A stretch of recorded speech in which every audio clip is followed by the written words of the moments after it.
Hindu vote ഔട്ട്റീച്ചിന് ശ്രമിക്കുന്ന പാർട്ടികൾ ഒന്ന് ശ്രദ്ധിക്കുക. 2017 മുതൽ ഞങ്ങൾ ക്യാമ്പയിൻ നടത്തുന്നതാണ് ദേവസംസ് ഫോർ ഡിവോട്ടീസ് എന്ന്. ആ ദേവസംസ് ഫോർ ഡിവോട്ടീസ് എന്നാൽ അത് ഇന്ത്യൻ ഭരണഘടനയനുസരിച്ച് അതാത് മതങ്ങളെ അതിലെ വിശ്വാസികളാണ് അതിലെ മതസ്ഥാപനങ്ങളെ ഭരിക്കേണ്ടത്. അതിന് ചെറിയ കണ്ടീഷൻസൊക്കെ ഉണ്ട്, ആർട്ടിക്കിൾ 25ഉം 26ഉം അനുസരിച്ച്. പക്ഷേ ഹിന്ദുക്കൾക്ക് മാത്രം ഇത് സാധ്യമായിട്ടില്ല, പ്രത്യേകിച്ചും സൗത്ത് ഇന്ത്യയിൽ, ദക്ഷിണ ഭാരതത്തിൽ. അതുകൊണ്ടാണ് വളരെ വൃത്തികെട്ട രീതിയിലുള്ള കൊള്ളകൾ ക്ഷേത്രങ്ങളിൽ നടക്കുന്നത്. മാത്രമല്ല സനാതനധർമ്മത്തെ ഇല്ലാതാക്കുന്നതിനുള്ള കാര്യങ്ങളും പല ദക്ഷിണേന്ത്യൻ സംസ്ഥാനങ്ങളിലും നടക്കുന്നുണ്ട്. തിരുപ്രംകുണ്ട്രം അതിൻ്റെ ഒരു വളരെ കൃത്യമായ ഉദാഹരണം ആണ്. അതുപോലെ നിരവധി തിരുമൂർത്തി മലകളിൽ നിന്ന് അടുത്തുനിന്ന് ഒരു രഥം കേരളത്തിലേക്ക്, ഭാരതപ്പുഴയിലേക്ക്, തിരുനാവായയിലേക്ക് എടുക്കാനായിട്ട് സമ്മതിക്കാതിരിക്കുക, ഇതെല്ലാം അതിൻ്റെ ഉദാഹരണങ്ങളാണ്. ബഹുമാനപ്പെട്ട കോടതികൾ പറഞ്ഞതുപോലെ സനാതനധർമ്മത്തെ ഉന്മൂലനം ചെയ്യേണ്ട ഒരു വസ്തുവാണെന്ന് പ്രഖ്യാപിക്കുന്നവർ ഭരിക്കുന്ന സ്ഥലങ്ങളിൽ ഇതൊക്കെ സംഭവിക്കും. പക്ഷേ അതിനുശേഷവും ഇത് നിലനിർത്തണമെന്ന് വിശ്വസിക്കുന്നവർ ചെയ്യാത്ത കുറേ കാര്യങ്ങളുണ്ട്. അതാണ് ഞാനിവിടെ പറയാൻ പോകുന്നത്. ഇതിലാർക്കും വേദനിച്ചിട്ട് കാര്യമില്ല, വേദനിക്കേണ്ട കാര്യമല്ല, ചെയ്യേണ്ട കാര്യമാണ്. അത് നിസ്സാരമായ ഒരു കാര്യം മാത്രമാണെന്ന് കൂടി ഞാൻ പറയുന്നു. 2017 ആരംഭിച്ച ദേവസംസ് ഫോർ ഡിവോട്ടീസ് എന്ന ക്യാമ്പയിൻ ഇപ്പോഴും കാണാം. അതിനുശേഷവും അതിൻ്റെ വിവിധ നിയമവശങ്ങളെക്കുറിച്ച് നോട്ടുകൾ കൊടുക്കേണ്ടവർക്ക് കൊടുത്തിരുന്നു, പക്ഷേ ഒന്നും നടന്നില്ല. ഇപ്പോൾ കാണുന്നത് സിദ്ദിഖാപ്പിനെ പോലുള്ളവരുടെ അടിമകളായി കഴിയുന്നവർ പലരും അക്കാര്യങ്ങൾ മാധ്യമങ്ങളിൽ ചർച്ചയ്ക്ക് വരുന്നത് പോലും നിർത്തിവെപ്പിക്കാനായി ശ്രമിക്കുന്നു എന്നുള്ളതാണ്. ഇനി കൂടുതൽ കാര്യത്തിലേക്ക് വരാം. ഇന്ത്യൻ ഭരണഘടനയിലെ 7ാം ഷെഡ്യൂളിലെ കൺകറൻറ്റ് ലിസ്റ്റിലെ, അതായത് അത് 3ാമത്തെ ലിസ്റ്റാണ്, ആ ലിസ്റ്റിലെ ഐറ്റം 28 പ്രകാരം കേന്ദ്ര ഗവൺമെൻറ്റിന് ഒരു നിയമം ഉണ്ടാക്കാവുന്നതേ ഉള്ളൂ. കൺകറൻറ്റ് ലിസ്റ്റിൽ കേന്ദ്ര ഗവൺമെൻറ് നിയമം ഉണ്ടാക്കിയാൽ അതിന് എന്ത് സംഭവിക്കുമെന്ന് ഉള്ളത് ഇന്ത്യൻ ഭരണഘടനയിലെ തന്നെ ആർട്ടിക്കിൾ 254 കൃത്യമായിട്ട് പറയുന്നുണ്ട്. കേന്ദ്രവും സംസ്ഥാനവും നിയമമുണ്ടാക്കിയാൽ കേന്ദ്രം ഉണ്ടാക്കുന്ന നിയമത്തിനായിരിക്കും പ്രാമുഖ്യം. അതിന് സംസ്ഥാന നിയമം എത്ര എതിരായി വരുന്നു, ആ എതിരായി വരുന്ന ഭാഗം മുഴുവൻ ഇല്ലാതായി പോകും, അസാധുവായി പോകും. അതാണ് കേന്ദ്ര നിയമത്തിനുള്ള ശക്തി കൺകറൻറ്റ് ലിസ്റ്റിൽ. അപ്പോൾ അതനുസരിച്ച് ഒരു നിയമം കേന്ദ്രം ഉണ്ടാക്കണമെന്ന് പറഞ്ഞിട്ട് ഇത് ഭരണഘടനാ ഭേദഗതിയൊന്നുമല്ല, സിമ്പിൾ മെജോറിറ്റി ഉപയോഗിച്ച് ഉണ്ടാക്കാവുന്ന ഒരു കാര്യമാണ്. രാജ്യസഭയിലും ലോക്സഭയിലുമുള്ള സിമ്പിൾ മെജോറിറ്റി ഉപയോഗിച്ച് ഉണ്ടാക്കാവുന്ന ഒരു കാര്യമാണ്. അത് നടപ്പാക്കാതെ ദക്ഷിണേന്ത്യൻ സംസ്ഥാനങ്ങളിൽ ഹിന്ദു ഔട്ട്റീച്ച് അസാധ്യമെന്ന് ഞാൻ തുറന്നും പറയട്ടെ. അതുകൊണ്ട് ഇനി ഈ കാര്യം ഞാൻ കൃത്യമായിട്ടൊന്ന് വായിക്കാം. ഐറ്റം 28 പറയുന്നത് charities, charitable institutions, charitable and religious endowments and religious institutions. ഇതാണ് ഇതിന് പകരം പറയാവുന്ന ഒരൊറ്റ കാര്യമുള്ളൂ. അത് സ്റ്റേറ്റ് ലിസ്റ്റിൽ വരുന്ന 7ാമത്തെ കാര്യമാണ്. അത് പിൽഗ്രിമേജസിനെ കുറിച്ചാണ്. അതായത് അതർ ദാൻ പിൽഗ്രിമേജസ് ഔട്ട്സൈഡ് ഇന്ത്യ, വിദേശങ്ങളിൽ പോകുന്ന പിൽഗ്രിമേജസ് അല്ലാത്ത പിൽഗ്രിമേജസിന് ഉള്ള കാര്യം. പക്ഷേ ആ കാര്യത്തിൽ പോലും സ്റ്റേറ്റുകൾ കാര്യങ്ങൾ ചെയ്യുന്നുണ്ട്. കാരണം ഉദാഹരണത്തിന് മെക്കയ്ക്ക് അല്ലെങ്കിൽ ഹജ്ജിനുള്ള പിൽഗ്രിമേജ്, ആ കാര്യം സ്റ്റേറ്റിന് ചെയ്യാൻ പാടില്ലാത്തതാണ്, കാരണം ഇന്ത്യക്ക് പുറത്താണ്. പക്ഷേ അതിനുള്ള എല്ലാ സൗകര്യങ്ങളും ചെയ്തു കൊടുക്കുന്നത് സ്റ്റേറ്റ്, പ്രത്യേകിച്ച് കേരളത്തിലെ പോലുള്ള സ്ഥലങ്ങളിൽ സ്റ്റേറ്റാണ്. എന്നുവെച്ചാൽ അത് അവരുടെ അധികാര പരിധിക്ക് പുറത്തായിട്ടും കോടിക്കണക്കിന് രൂപ ചെലവ് ചെയ്ത് അതിന് ഫെസിലിറ്റേഷൻ നടത്താനായിട്ട് അവർ തയ്യാറാണ്. അതിനാരും ക്വസ്റ്റ്യൻ ചെയ്യുന്നുമില്ല.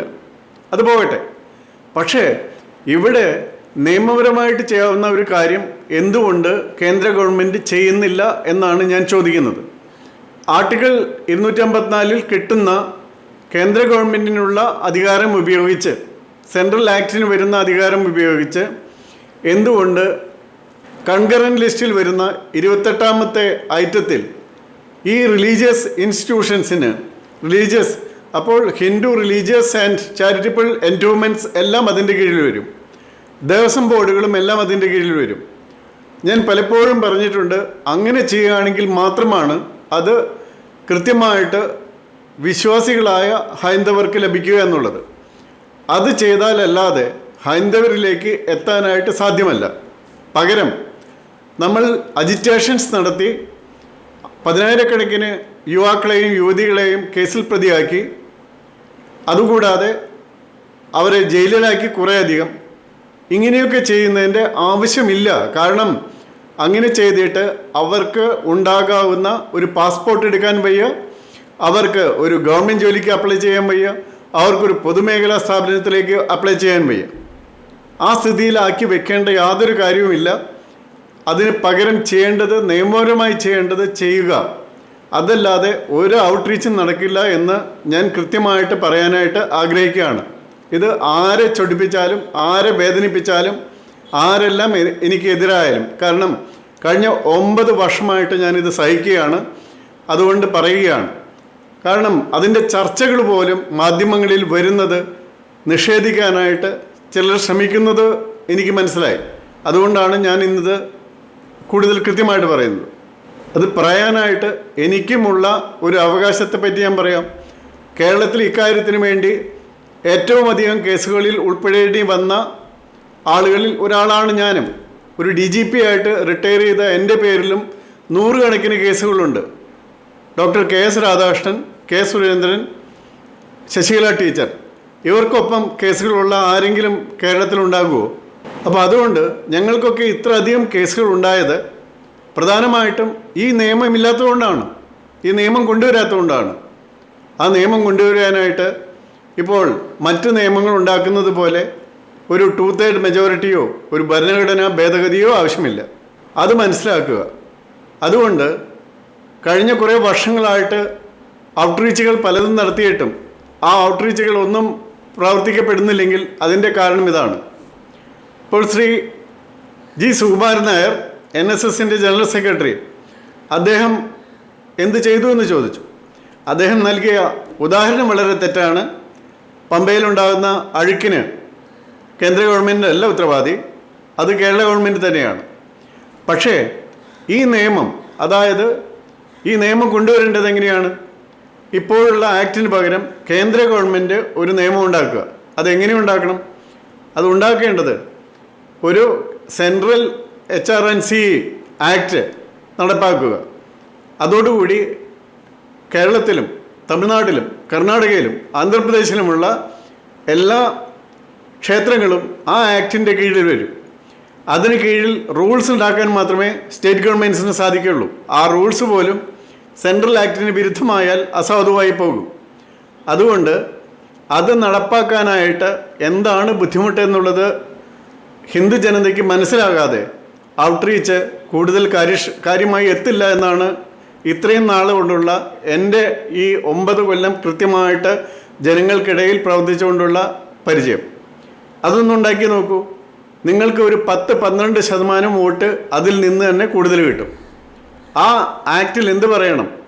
ആ ആക്റ്റിൽ പറയേണ്ടത്, ഒന്ന്, ഇതിൽ 15 അംഗങ്ങളോ നമ്മൾ ഡിസ്കസ് ചെയ്ത് നിശ്ചയിക്കുന്ന അംഗങ്ങൾ, അതിൽ ബഹുഭൂരിപക്ഷം അംഗങ്ങളെയും കേന്ദ്ര ഗവൺമെൻറ്റും ന്യൂനപക്ഷം അംഗങ്ങളെ സ്റ്റേറ്റ് ഗവൺമെൻറ് നോമിനേറ്റ് ചെയ്യുന്ന വിധത്തിലായിരിക്കണം. അതിൻ്റെ പ്രസിഡൻറ്റിനെ കേന്ദ്ര ഗവൺമെൻറ് നോമിനേറ്റ് ചെയ്യുന്ന വിധത്തിലായിരിക്കണം. അങ്ങനെ വന്നാൽ അതിൽ നോമിനേറ്റ് ചെയ്യുന്നവരുടെ കാര്യവും നോമിനേറ്റ് ചെയ്യപ്പെടുന്നവരുടെ കാര്യവും പ്രത്യേകം പരിഗണിക്കണം. സനാതന ധർമ്മത്തിൽ വിശ്വസിക്കുന്ന, ഹൈന്ദവ ആചാരങ്ങളിൽ വിശ്വസിക്കുന്ന, ക്ഷേത്രാചാരങ്ങളിൽ വിശ്വസിക്കുന്ന അവർക്ക് മാത്രമേ അതിൽ ആരെങ്കിലും നോമിനേറ്റ് ചെയ്യാനോ, ഇപ്പോഴുള്ളതുപോലെ MLA-മാരും മന്ത്രിമാരും കേന്ദ്രത്തിലും കേരളത്തിലും അത് ചെയ്താൽ മതി. ആ കണ്ടീഷൻ വയ്ക്കണം. അതുപോലെ തന്നെ ഈ ആചാരങ്ങളിൽ ഒന്നും വിശ്വസിക്കാത്ത, അതല്ലെങ്കിൽ ഈശ്വരനിൽ പോലും വിശ്വസിക്കാത്തവർക്ക് വോട്ടവകാശം ഉണ്ടാകുകയില്ല എന്ന് പറഞ്ഞാൽ, അങ്ങനെയുള്ള പാർട്ടികൾക്ക് വോട്ടവകാശം ഉണ്ടാകുകയില്ല എന്ന് പറഞ്ഞാൽ ഇപ്പോഴുള്ള CPM പോലുള്ള പാർട്ടികളിൽ നിന്നുള്ള ഒരാൾക്കും പിന്നീട് വോട്ടവകാശം ഉണ്ടാകുകയില്ല. അവർക്ക് ഒരാൾക്കും ഇതിൽ മെമ്പറാകാൻ സാധ്യമല്ല. അപ്പോൾ അതുകൊണ്ട് ഇതിൻ്റെ അഡ്മിനിസ്ട്രേഷൻ വിശ്വാസികളെ ഏറ്റെടുക്കാൻ പ്രാപ്തമാക്കുന്ന വിധത്തിൽ നിയമനിർമ്മാണം നടത്തുന്നതിലുള്ള വൈകൽ അത് ആരെയും ചിന്തിപ്പിക്കുന്നതാണ്. അത് ശ്രീ സുകുമാരൻ നായർ പറഞ്ഞാലും ഇല്ലെങ്കിലും എനിക്ക് മനസ്സിലാവുന്നത് അങ്ങനെ തന്നെയാണ്. അത് കേന്ദ്ര ഗവൺമെൻറ് തന്നെയാണ് ചെയ്യേണ്ടിയിരുന്നത്. അതുകൊണ്ട് 14-15% നിന്ന് 28-30% ഔട്ട്റീച്ച് എത്തണമെങ്കിൽ ഇമ്മീഡിയറ്റായിട്ട് അത് ചെയ്യുക. അതാണ് ചെയ്യേണ്ടത്.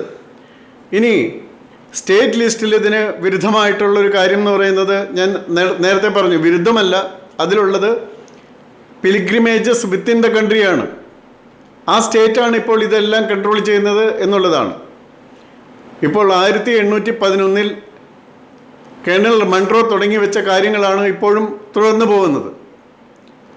അപ്പോൾ Hindu religious and charitable endowments ആക്ടിലേക്ക് കൺകറൻറ്റ് ലിസ്റ്റിൽ വരുന്ന എൻഡോവ്മെൻറ്റ്സ് ആയതുകൊണ്ട് തന്നെ കേന്ദ്ര ഗവൺമെൻറ്റിന് അധികാരമില്ല എന്ന് ആരെങ്കിലും പറയുകയാണെങ്കിൽ അത് തെറ്റാണ് തെറ്റാണ് തെറ്റാണ് എന്ന് തന്നെ പറയേണ്ടി വരും.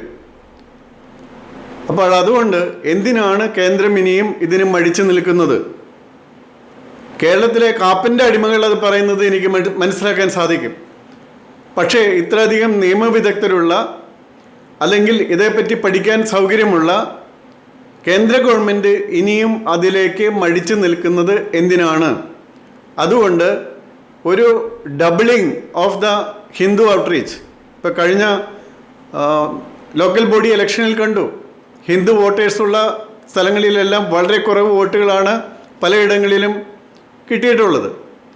അത് ഡബിൾ ചെയ്യണമെങ്കിൽ, അതും 1-2 മാസത്തിനകം ചെയ്യണമെങ്കിൽ ചെയ്യേണ്ട കാര്യം ഇതാണ്. ഈ ഒരു നിയമവുമായിട്ട് വരൂ. ഇനി നിയമം തയ്യാറാക്കി തരണോ? അതും തയ്യാറാണ്. അപ്പോൾ അതുകൊണ്ട് സുകുമാരൻ നായരെ കുറ്റം പറഞ്ഞിട്ട് കാര്യമില്ല. ഇത്തരം കാര്യങ്ങളിൽ ജനങ്ങൾക്ക്, പ്രവർത്തകർക്ക് അടിയും വാങ്ങിച്ച് ജയിലിലും കിടന്ന് കേസുമായി പിൻവലിക്കാനും പറ്റാതെ ഇതൊന്നും ചെയ്യാൻ പറ്റാതെ ഇരിക്കുന്ന ഒരവസ്ഥ ഉണ്ടാക്കുന്നതിലും ഏറ്റവും നല്ല കാര്യം നിയമപരമായിട്ട് ഇത് ചെയ്യാൻ സാധിക്കുന്ന ഒരു ഗവൺമെൻറ് അത് നടപ്പാക്കുക എന്നുള്ളതാണ്. ഞാൻ ഒരിക്കൽ കൂടി പറയുന്നു, ഞാൻ ഈ തുറന്നു പറയുന്നതുകൊണ്ട് ആർക്കെങ്കിലും എതിർപ്പോ വേദനയോ അതല്ലെങ്കിൽ എന്നോട് വിരോധമോ ഉണ്ടാകുകയാണെങ്കിൽ അതുണ്ടാകട്ടെ. കാരണം തുമ്മിയാൽ തെറിക്കുന്ന മൂക്കാണെങ്കിൽ തെറിച്ചു പോകട്ടെ എന്ന് തന്നെയാണ് ഞാൻ വിശ്വസിക്കുന്ന ഒരു പ്രമാണം. അതുകൊണ്ട് ആ മൂക്ക് തെറിച്ചു പോകണമെങ്കിൽ തെറിച്ചു പോകട്ടെ. പക്ഷേ ഇത്തരം കാര്യങ്ങൾ ഇനിയും വൈകിപ്പിക്കരുത് എന്നാണ് എനിക്ക് പറയാനുള്ളത്.